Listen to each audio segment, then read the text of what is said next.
Olá, dando continuidade ao nosso curso sobre as bases físicas para a engenharia, hoje nós vamos ver um tópico extremamente interessante, pertence à mecânica, que trata-se do movimento dos corpos. Movimento é um aspecto importante, não é? Porque tudo ao nosso redor se movimenta. A maioria das coisas que nós estamos querendo caracterizar na natureza, ou elas têm um movimento intrínseco, ou ela tem um movimento causado por alguma coisa. Então os movimentos são extremamente importantes, né? E portanto, a sua caracterização e o seu entendimento e aprender a forma de expressar matematicamente os movimentos passa a ser importante para que a gente possa, não é, lidar com os fenômenos naturais. O universo, de um modo geral, é um universo em movimento, né? Onde nós temos que aprender a descrevê-los, temos que aprender a caracterizá-lo. Então, nós vamos aprender hoje sobre o movimento dos corpos. E quando a gente fala de movimento, nós temos que lembrar que o movimento, primeiro, o que é definido como movimento, tá certo?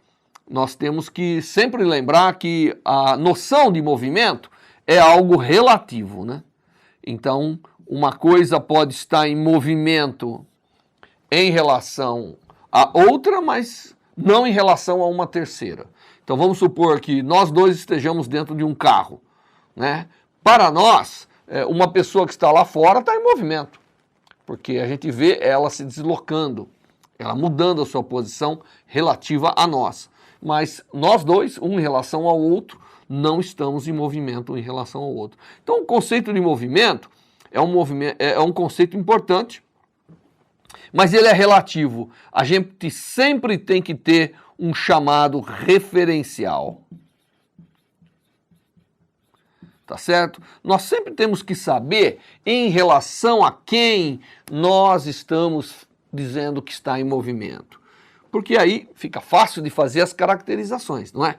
Porque o movimento, uma vez que a gente estabeleceu um referencial, então nós sabemos que existe um observador, né? Então o observador, aquilo que está em repouso com ele, aquilo que não muda a sua posição em relação ao observador, a gente vai dizer que está em repouso. Tá? Então, para dizer o que existe de movimento, é necessário dizer o seu oposto, que é o repouso. Então, nós temos repouso versus movimento. Então, dado que nós estabelecemos um referencial, normalmente nós dizemos que um corpo está em repouso quando sua posição permanece fixa com o passar do tempo. Então, aqui ele tem uma posição fixa com o passar do tempo. Enquanto aqui ele tem uma posição que varia com o passar do tempo. Posição que varia, variável, com o passar do tempo. Tá, então, a noção de movimento envolve a noção de estar variando a sua posição no tempo.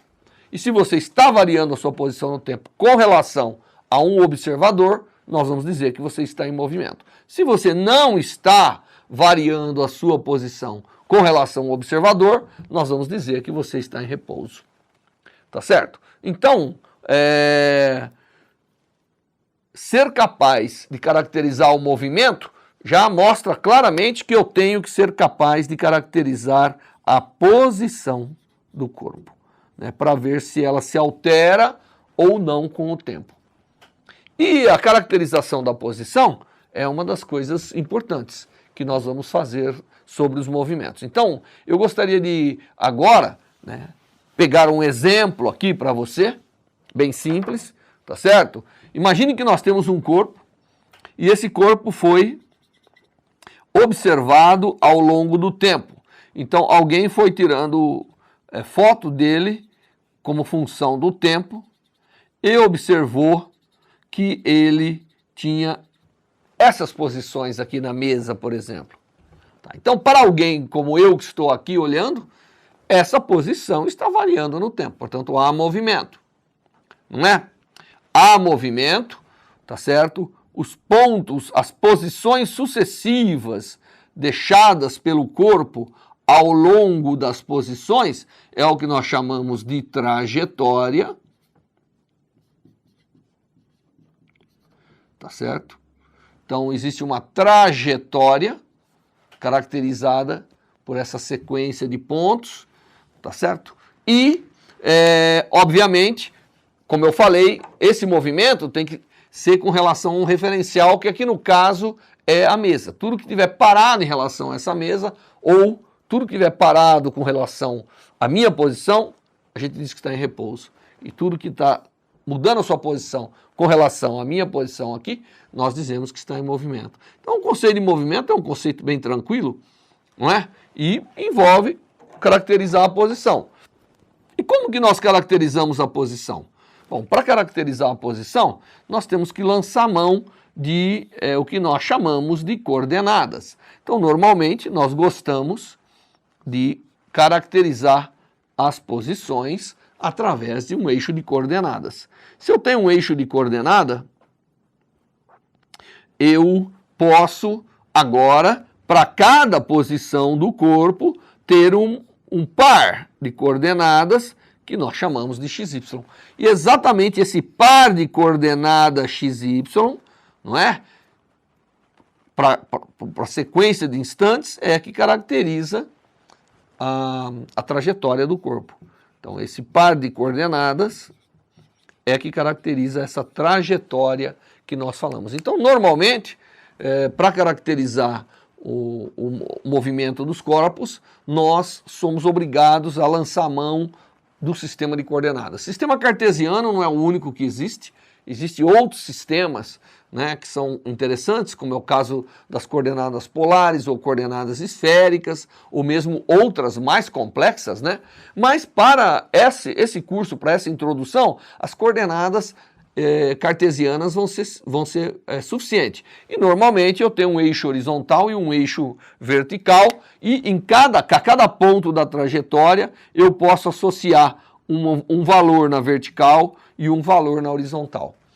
Você percebe então que eu posso caracterizar esse movimento, não é isso? Descrevendo a sequência de pontos como função do tempo.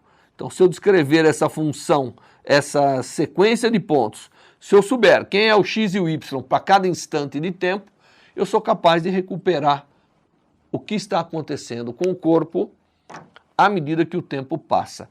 E essa sequência de posições é essencial para a caracterização de movimento. Então, a gente diz que o movimento existe quando as coordenadas estão se alterando no tempo. Tá certo? Como é esse movimento, nós vamos aprender agora, mas para dizer que está em movimento, basta dizer que a sua posição ela está variando no tempo. Há uma sequência consecutiva de posições à medida que o tempo passa. E uma forma importante de caracterizar é utilizando um sistema cartesiano, porque a gente sabe que o sistema cartesiano ele permite, né, a gente ter um conjunto de pontos e visualizar muito bem uma trajetória, se esta for no plano. E falando em plano, então eu gostaria de agora caracterizar o movimento com relação à sua dimensão. Na verdade, nós temos várias formas de caracterizar o movimento. Nós temos um movimento que é chamado movimento unidimensional. O movimento unidimensional é um movimento que, na verdade, eu preciso apenas de uma coordenada para descrevê-lo. Basta uma coordenada. Tá certo? Então, se eu precisar de apenas uma coordenada, no caso lá, o x, por exemplo, ou o y, tanto faz. Mas se eu precisar apenas de uma coordenada, se a sequência de posições que determina o movimento pode ser representada por uma única coordenada, ele é chamado unidimensional. Tá certo? Como ele é chamado unidimensional, obviamente ele senta sobre uma reta e muitas vezes ele é chamado, né, de retilíneo. Então, retilíneo é um movimento unidimensional. tá certo? Que precisa de uma única coordenada. Eu sei que às vezes eu posso até usar duas coordenadas para poder representar o movimento retilíneo, mas não precisaria, tá certo? Eu poderia representar com uma única coordenada se eu fizer o eixo do x sentar ao longo das posições que esse objeto vai apresentar para a gente à medida que o tempo passa. Então, o movimento unidimensional é uma classe de movimentos dentro da caracterização geral do movimento. Mas, às vezes, eu tenho, não essa situação, mas eu tenho o chamado movimento bidimensional. Então, é um movimento que precisa o quê? Você já está adivinhando, né? É um movimento que precisa de duas coordenadas para poder estabelecer a sequência de posições que o corpo obedece, tá certo? Então aqui precisaria de x e y. Eu precisaria de x e y para descrever. Então, à medida que o tempo passa, eu preciso de pares. Esse tipo de movimento também é chamado, na linguagem tradicional da física, de movimento plano. Então, o chamado movimento plano é o movimento bidimensional, tá certo? Um exemplo do movimento retilíneo seria uma queda de um corpo. Né? É um corpo, a gente sabe que os corpos caem em uma única reta, né? Caem a plumo, se não houver outras influências, se só houver influência da gravidade, que é um exemplo de movimento retilíneo. Né? Ou, se você está andando numa direção bem determinada, é um movimento retilíneo. Exemplos de movimento bidimensional. Quando eu dou um tiro com um canhão. Quando eu dou um tiro com um canhão, eu vou ver que a bala precisa de coordenadas altura e horizontal para ser determinada. Então, esse é um exemplo de movimento plano. Outro exemplo de movimento plano é o movimento circular. Se você amarrar um pezinho no barbante e rodar, aquele plano que determina, né, precisa de duas coordenadas para ser perfeitamente entendido. E, obviamente, existe um movimento mais geral possível, que é o movimento espacial, ou o movimento tridimensional,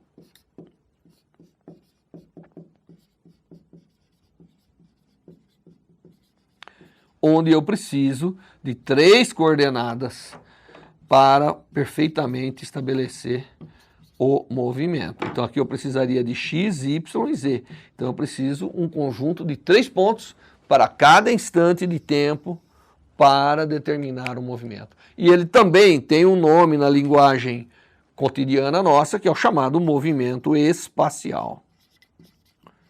Tá certo? Imagine um avião fazendo aí um malabarismo no ar, né? Ele vai determinar uma trajetória que não dá para caracterizar num único plano. Eu tenho que sempre ter 3 pontos, a altura e a sua projeção XY, não é isso? Para poder ficar bem determinado o movimento dele e a sua sequência de posições. Então esse movimento é um movimento espacial. Muitos movimentos são espaciais, mas os movimentos unidimensional e bidimensional são extremamente importantes também na natureza. Tá certo? O que é interessante é que as leis da física são tal que, na maioria dos casos, um movimento espacial pode ser quebrado em 3 movimentos unidimensional. E o movimento plano, né, o movimento bidimensional, pode também ser quebrado em 2 movimentos unidimensionais. Então isso é um princípio muito importante, que é o princípio da composição dos movimentos, como nós vamos fazer alguns exemplos e como nós vamos aprender. Tá certo? Então, essa é uma classificação geral dos movimentos que a gente aprende, tá certo? E que vão nos permitir, com essa classificação, movimentos retilíneos, planos, tá certo? E espaciais, vão poder cobrir todo o elenco de movimentos que nós estamos interessados na natureza. Tá certo? Muito bem. Então agora nós queremos dar um passinho além, né? Além de falar dessa classificação dos movimentos e falar que a maioria dos casos os movimentos se decompõem em movimentos retilíneos, então a gente pode olhar os movimentos como compostos, né? E esse é um princípio muito importante e que ajuda muito na para se enxergar os problemas. Isso vai poder ser feito quando a coordenada x se desenvolver independentemente da y, ou quando a coordenada z se depender, quando elas forem independentes, é possível que a gente use composição de movimentos para a caracterização do movimento geral. E é isso que permite resolver de uma forma relativamente simplificada a maioria dos movimentos que nós temos.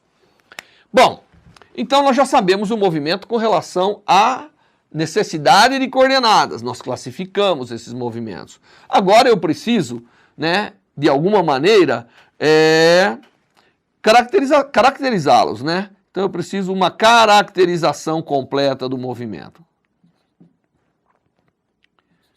E a caracterização do movimento, ela envolve, obviamente, primeiro, o conhecimento da posição. A posição é determinada por aquelas coordenadas, tá certo? E normalmente a posição ela é medida com alguma unidade, então nós sempre estamos expressando a posição ou em centímetros, ou em metro, ou em quilômetro, tá certo? E lembrando todos que normalmente nós gostamos de usar o sistema internacional, então a gente usa metros como posicionamento. Então as coordenadas, né, agora, não igual na matemática, que as coordenadas podem ser adimensionais, para representar a posição de corpos, existem distâncias reais e, portanto, a posição tem que ter unidade. Tá bom? Então, as coordenadas já vêm e caracteriza a chamada posição do corpo. Mas a posição não é a única necessidade que eu tenho para caracterizar um corpo. Eu tenho que saber quão rapidamente ele consegue atingir as coordenadas de sua trajetória sucessivamente com o passar do tempo. E para fazer isso, eu tenho que ter uma outra grandeza física, que é o que nós chamamos de velocidade. A velocidade é uma grandeza que me permite, tá certo, quantificar o quanto varia a posição com o tempo. Então, a grandeza que caracteriza o quanto varia a posição com o tempo é chamada velocidade. E a velocidade é determinada através da taxa de variação de posição. É simples. Nós vamos tratar aqui o exemplo em uma dimensão, tá certo? Um movimento unidimensional, retilíneo, mas na verdade isso vai valer para qualquer coordenada que eu necessite utilizar. Então, você imagine que eu tenho aqui uma trajetória, tá certo? E que num instante t0, o corpo estava na posição x0. E num instante subsequente, que eu vou chamar t1, ele está numa coordenada x1. Então, como que o tempo passou, a coordenada mudou. Por isso que ele está em movimento. E nós definimos a velocidade, nesse caso, componente x, que eu estou lidando de um eixo x, nós definimos como x1 menos x0, que é o quanto deslocou, dividido por t1 menos t0, que é quanto o tempo passou. Essa é a definição de velocidade que muitas vezes nós chamamos de ΔX por ΔT. Tá certo? Essa é a definição da velocidade na direção x para esse corpo. E a velocidade é uma grandeza que eu preciso para caracterizar o quanto, né, a posição está mudando com o passar do tempo. Só que aqui eu escolhi um x0 e um x1 arbitrário, não é? E eu poderia escolher um outro x1 mais para cá ou mais para cá.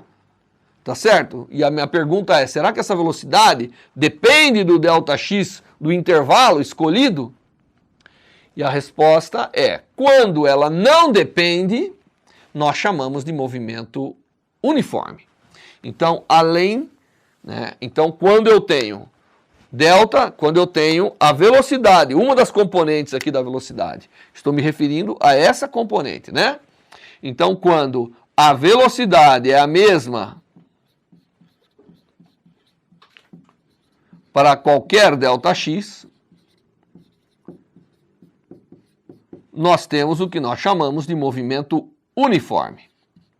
Então, o movimento vai ser uniforme quando a sua velocidade é constante, independente do intervalo que você pegue para medir. Então, esse é um movimento uniforme, tá certo? É uma classe de movimento. Então, veja, nós caracterizamos o movimento no espaço, agora nós estamos caracterizando o movimento com relação à taxa de variação do espaço. Então, a primeira coisa que a gente viu é o movimento que é uniforme, mas nós podemos ter a situação onde isso não é verdade. A situação onde isso não é verdade, então a velocidade não é a mesma, ela depende do ΔX que você escolhe. Então o movimento aí é chamado variável. A taxa de variação do espaço vai variar com o tempo, ou vai variar com a posição, inclusive. Então nós temos um movimento uniforme, agora temos também a possibilidade de ter um movimento variável, tá certo? Vamos pegar primeiro o movimento uniforme. Se o movimento for uniforme, então nós estamos aqui, o movimento é uniforme, a velocidade, eu estou tirando o x aqui só para não complicar, x, eu estou botando um x genérico, uma posição x genérica, um tempo t genérico, e daqui, como isso aqui é constante, depende, a velocidade é constante, se o movimento é uniforme, a velocidade pode ser dita constante.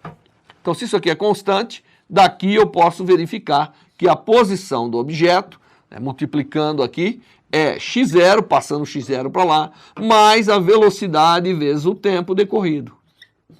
Essa é chamada de equação horária para o movimento uniforme. Então, nós temos aqui uma equação que é a equação horária do movimento uniforme.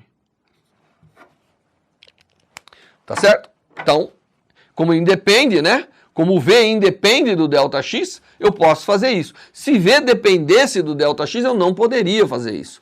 Porque o V, agora, ele, para cada intervalo que eu pegar, ele é diferente, então eu não posso generalizar isso aqui. Isso aqui só é verdade para o movimento uniforme.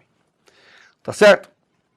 E o movimento uniforme, ele normalmente a gente gosta de pegar t0 igual a zero, então a origem do tempo eu pego como t igual a zero, então isso desaparece, aqui fica x igual a x0, posição inicial, mais vt. Isso caracteriza como o corpo está se desenvolvendo. E às vezes eu posso caracterizar graficamente, como nós aprendemos, uma forma de mostrar o gráfico, mostrar o movimento, que aqui no caso é uniforme, e eu estou olhando uma única dimensão, como eu posso olhar, primeiro a velocidade é constante, desse caso, né? Então eu tenho uma velocidade constante, mas a posição versus o tempo, ela tem um valor inicial e ela varia linearmente com o tempo. Então isso aqui é uma reta. Então o gráfico, ou a linearidade do gráfico posição versus tempo, mostra que o movimento é uniforme. Tá certo? Então essa é uma forma gráfica, como eu falei lá na aula, da maneira de representar as grandezas físicas. Então, essa é a definição de velocidade e nós olhamos o caso onde o movimento é uniforme. Bem, esse não é o único caso que nós temos que lidar. Às vezes eu tenho também uma outra coordenada. Aqui nós calculamos por x, mas se eu tivesse uma outra coordenada, se fosse um movimento linear com duas coordenadas, então isso valeria para x e também valeria para y, sendo que para x tem uma velocidade característica na direção x, então aí eu botaria um subíndice aqui, tá certo? E para y teria o equivalente com y. Então se o movimento fosse um movimento envolvendo duas coordenadas e em cada coordenada ele é uniforme, eu teria tudo que se passa em x equivalentemente com os valores agora para a coordenada y, tá certo? Então essa é uma forma interessante da gente poder fazer aqui os movimentos que são uniformes. Muito bem. Bem, mas nem sempre ele é uniforme. Então vamos agora ver quando ele é variável. Quando ele é variável, eu preciso caracterizar a variação dessa velocidade. E aí eu defino o que nós chamamos de uma outra grandeza. Então veja que nós definimos posição, aí definimos velocidade e agora estamos definindo a aceleração. O que é a aceleração que um corpo pode ter? Bom, primeiro, para ter aceleração, o movimento tem que ser variável. E segundo, né, o que a aceleração representa é, né, a maneira como ou quanto que a velocidade varia com o tempo. Então significa o quanto que a velocidade varia no tempo.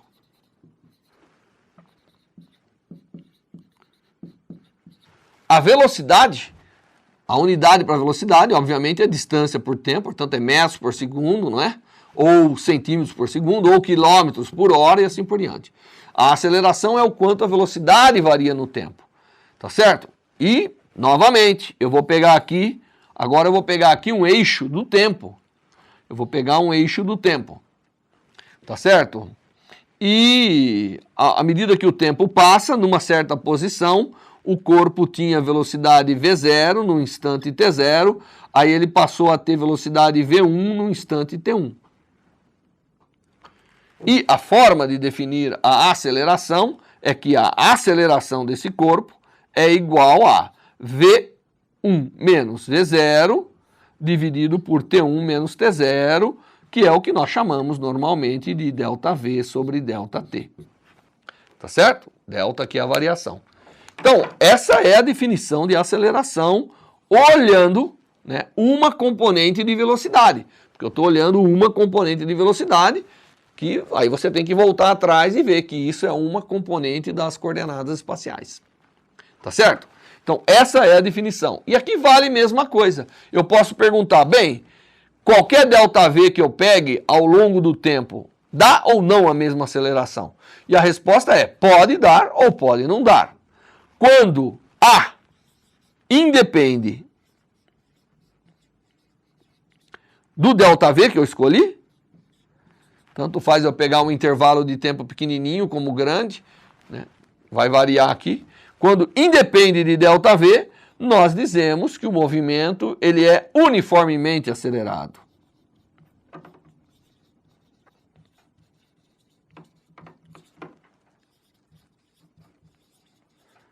Há casos de movimento onde isso não é verdade. Há casos de movimento onde essa taxa de variação da velocidade é muito rápida e, portanto, não pode se caracterizar como uniformemente variado. Tá certo? Para o caso do movimento uniformemente variado, então nós estamos pegando a aceleração, e aí a aceleração é constante. Então agora eu estou tratando do caso onde a aceleração é constante.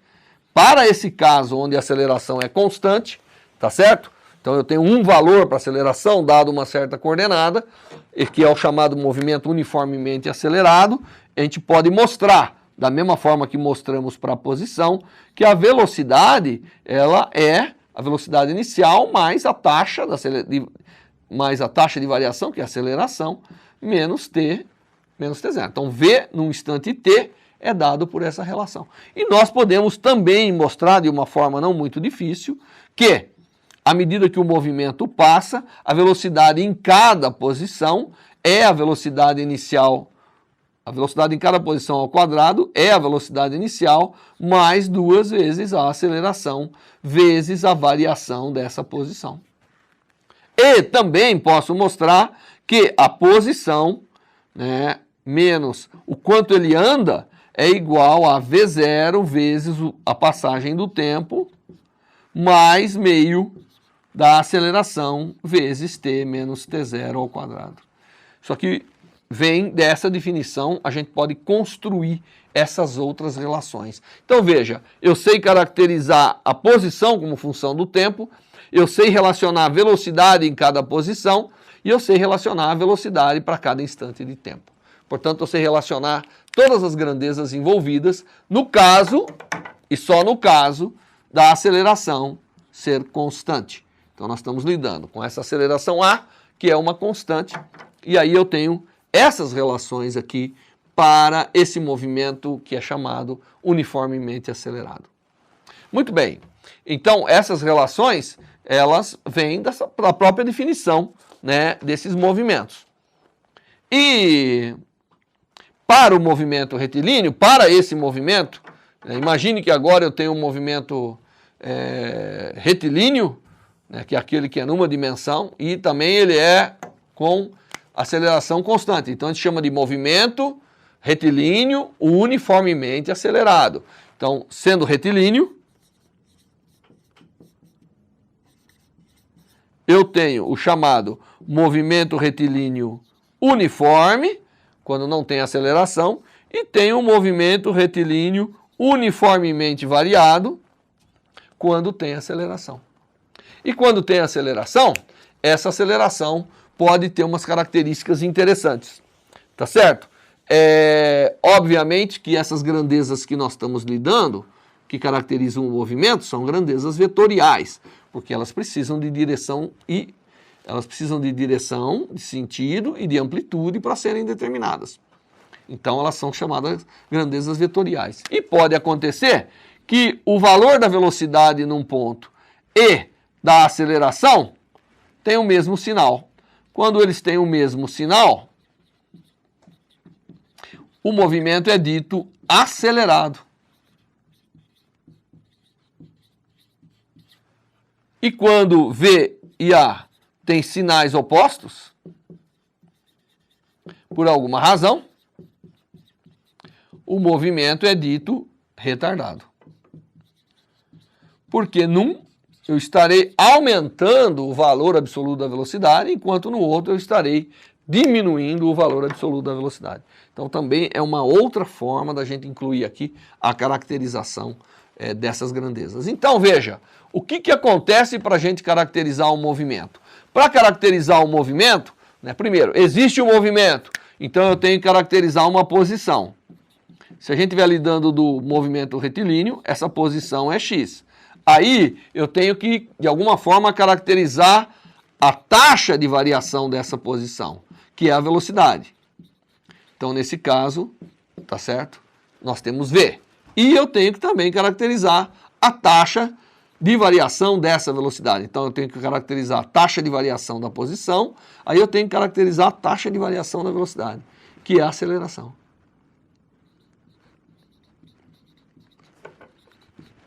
Se o movimento é retilíneo, então eu preciso de uma única coordenada. Se o movimento fosse com mais de uma dimensão, aqui entraria x, aqui entraria z, aqui entraria y e z. Então eu tenho que ter para cada dimensão uma coordenada para caracterizá-lo. Essa forma de caracterizar em cada dimensão é o chamado princípio da independência dos movimentos de Galileu, que é extremamente importante e ajuda muito na solução dos problemas que a gente vai ver. Muito bem, então agora nós temos as grandezas que permitem a gente caracterizar. E eu vou então fazer alguns exemplos. O primeiro exemplo que eu vou fazer é o trem passando por um túnel. Tá certo? Então nós temos um túnel, então vamos supor que aqui tem um túnel. Então eu tenho aqui um túnel, Um túnel. Aqui existe um túnel, tá certo? Ele termina em algum canto, supostamente. E um trem vai vir e passar por esse túnel aqui. Obviamente eu estou supondo que esse trem tem diversos vagões, não importa quantos vagões tem, tá certo? E chega no fim aqui, ele tem uma máquina, tá certo? Então essa aqui é a máquina do trem, então é onde está saindo a fumaça. E ele tem diversos vagões.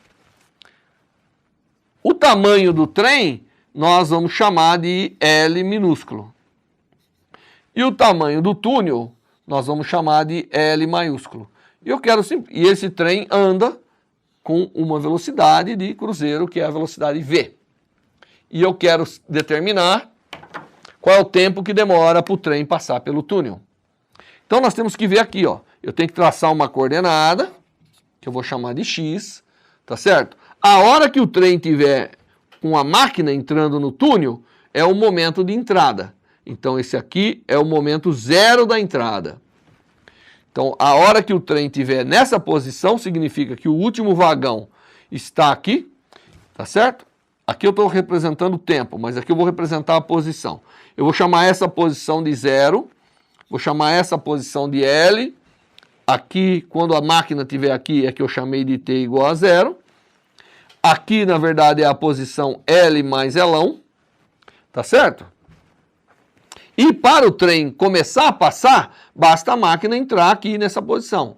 Mas para o trem acabar de passar, o último vagão tem que sair nessa posição. Então, se eu chamar a posição do último vagão de 0, a hora que a posição do último vagão atingir L mais L mais L, que é o tamanho do trem mais o tamanho do túnel, o trem passou totalmente pelo túnel, tá certo? Então, é fácil. Nós aprendemos que x é igual a x0 mais v vezes ΔT, mas aqui eu chamei o t0 igual a 0, então x é igual a x0 mais vt, e eu tenho que pegar a posição do último vagão e fazer essa posição ser o final do túnel mais vagão, que é L mais L. E isso tem que ser igual a x0, que eu chamei de 0, vezes v, vezes o tempo de travessia. Portanto, o tempo de travessia vai ser igual ao tamanho do túnel mais o tamanho do vagão dividido pela velocidade. Claro que quanto mais longo for o vagão, o trem, mais tempo vai demorar. Quanto mais longo for o túnel, mais tempo vai demorar. Quanto mais rápida for a velocidade, quanto maior V, menos tempo vai demorar, e assim por diante. Então esse é da forma literária, né, a velocidade com que o tempo que o vagão vai demorar. Se eu imaginar aqui valores numéricos, L igual a 1.600 metros, L igual a 400 metros e V igual a 10 metros por segundo, então daqui eu tiro que o tempo vai ser da ordem de 200 segundos ou 3,3 minutos. É quanto vai demorar para o trem passar pelo túnel. Esse é um exemplo simples, né? Para a gente entender como lidar com essas grandezas. Bom, eu queria pegar outros exemplos e eu quero pegar um exemplo agora, que é um barco no rio. Então, vou pegar um exemplozinho, que é um barco no rio. Claro que não é um rio parado, é um rio que tem correnteza. Então, a ideia é o seguinte, nós temos um rio que tem uma certa largura, que eu vou chamar de L, e a maioria dos exemplos aqui eu vou usar sempre letras, que é para não ter que ficar corrigindo conta numérica. E eu tenho um barquinho que vai sair desse ponto aqui, né? O barquinho está aqui. O rio anda com uma velocidade v rio, o barquinho é capaz de andar com uma velocidade v barco, e ele vai chegar na outra margem. Obviamente que devido à velocidade do rio, o rio imprime ao barquinho a mesma velocidade. Então esse é um caso onde o barquinho vai adquirir na direção horizontal, né? Eu vou chamar agora aqui, eu vou desenhar um sistema de coordenadas para poder simplificar o problema, então eu vou chamar este eixo de y e vou chamar esse eixo de x. E o que vai acontecer? O barquinho ele tem agora duas componentes de velocidade. Aqui ele tem intrinsecamente, que é v do barco, e a do rio, que é v do rio, que arrasta, né, o barquinho. E o resultado disso é que o barquinho vai sair daqui e vai chegar nesse ponto da margem. Tá certo? E a minha pergunta é, que ponto é esse? Que ponto é esse? Que ele chega do outro lado. Qual é o deslocamento com relação à linha divisada do ponto de partida? Então é isso que nós queremos determinar. Tá certo? Muito bem. Então agora nós temos que saber que na direção x, o barquinho anda com a velocidade do rio. Portanto, ele tem o x0 mais a velocidade do rio vezes o tempo, que decorre a partir do momento que ele saiu da margem. E o y é igual a y0 mais a velocidade do barco vezes o mesmo tempo. O tempo passa para as duas coordenadas igualmente. Claro que nós vamos tomar x igual a 0 e y igual a 0 como ponto de partida. E daí o que eu tenho? Eu tenho que quando x for ΔX, não é isso? O y vai ser L. Isso aqui é igual à velocidade do rio vezes t, e isso é igual à velocidade do barco vezes t. Se eu dividir uma pela outra, eu tenho que o ΔX sobre L é igual à velocidade do rio dividido pela velocidade do barco. Se o rio estiver parado, o ΔX é zero, não é? Portanto, velocidade do rio zero, ΔX zero. E quanto maior a velocidade do rio, mais ele vai se deslocar. E, portanto, daqui eu posso tirar que o deslocamento da margem é igual a largura do rio vezes a velocidade do rio dividido pela velocidade do barco. Isso é o quanto o barquinho se desloca. E você vê que a gente fez uma coisa interessante. Nós tratamos cada componente independentemente, tá certo? Esse é o chamado princípio de Galileu. Então, eu vou marcar aqui princípio de Galileu, porque o Galileu foi quem mostrou que você pode, de fato, tratar cada movimento independentemente, tá certo? Desde que eles sejam independentes, óbvio. Aqui no caso, e na maioria dos exemplos que a gente vai ver, são. Esse foi um segundo exemplo. Eu quero dar mais um exemplo para a gente poder consolidar bem os nossos conceitos com relação ao movimento aqui, né? Então, os movimentos de queda livre são uma classe de movimento especial, porque é onde o corpo está em movimento retilíneo uniformemente variado e tem como aceleração a aceleração da gravidade, que sempre é para baixo, sempre traz os corpos para baixo, sempre aumenta a velocidade na direção vertical e para baixo, tá certo? E são casos interessantes, porque são movimentos, não é, que podem ser tratados igualmente com aquelas relações, só que a aceleração é igual à aceleração da gravidade, que vale aproximadamente 9,8 metros por segundo ao quadrado, se nós estivermos próximo à superfície da Terra. Caso contrário, ela vai depender da altitude que a gente tiver. E um exemplo que eu vou fazer agora, é a altura máxima atingida por os corpos. Altura máxima. Se você pegar um corpo, vir aqui na superfície da Terra, você pega um corpinho, joga para cima com velocidade V0. O que vai acontecer? Ele não vai subir indefinidamente. Ele vai subir, vai atingir um ponto máximo e vai voltar, vai retornar à Terra. A questão é, qual é essa altura máxima que o corpo atinge? A altura máxima tem uma característica interessante. Na altura máxima, a velocidade do corpo é zero. Aqui eu tenho a aceleração da gravidade sempre para baixo. Aliás, na solução desses problemas, sempre é importante indicar, já que são grandezas vetoriais, é uma forma de se garantir isso. Tá certo? E nós vimos uma relação interessante que fala que a velocidade em cada ponto é a velocidade inicial. Aqui no caso, a aceleração, ó, a velocidade está para cima e a aceleração para baixo. Elas têm sinais contrários. Eu já vou botar aqui, né, o negativo. E quando isso ele vai indo, tá certo? Para qualquer altura y que ele ande, essa é a relação entre as velocidades. Quando o ΔY for exatamente o h, eu tenho que V igual a zero. Portanto, 0 é igual a V0 ao quadrado menos 2GH, que é a altura máxima. Portanto, h, basta passar para cá o V0 e dividir por 2G, é a altura máxima atingida por um corpo lançado verticalmente e sujeito apenas à aceleração da gravidade.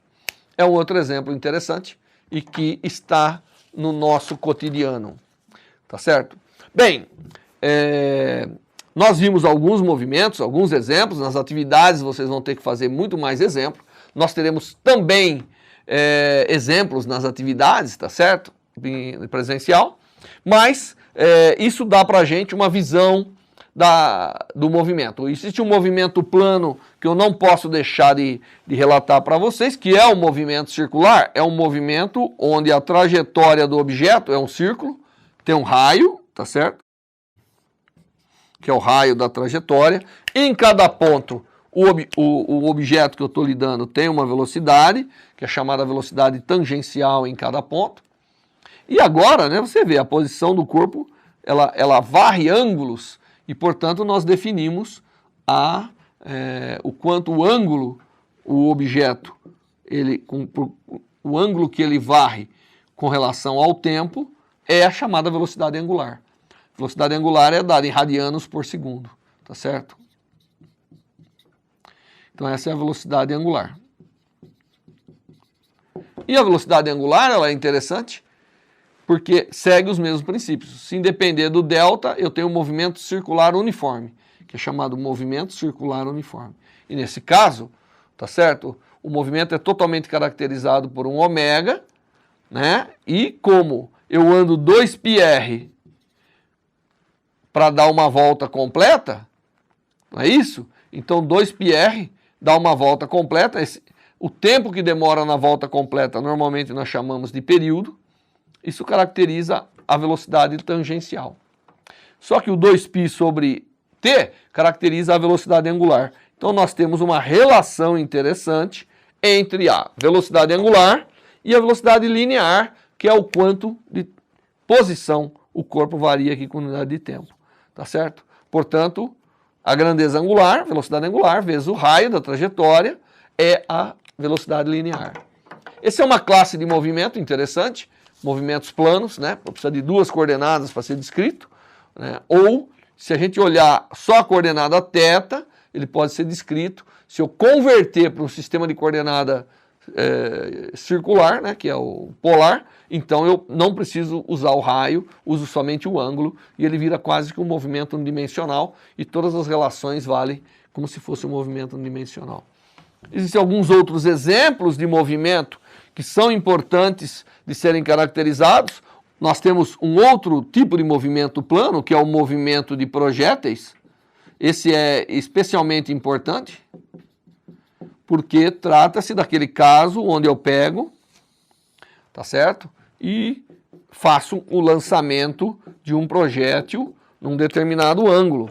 Então eu venho aqui e lanço um projétil num determinado ângulo que eu chamo de θ.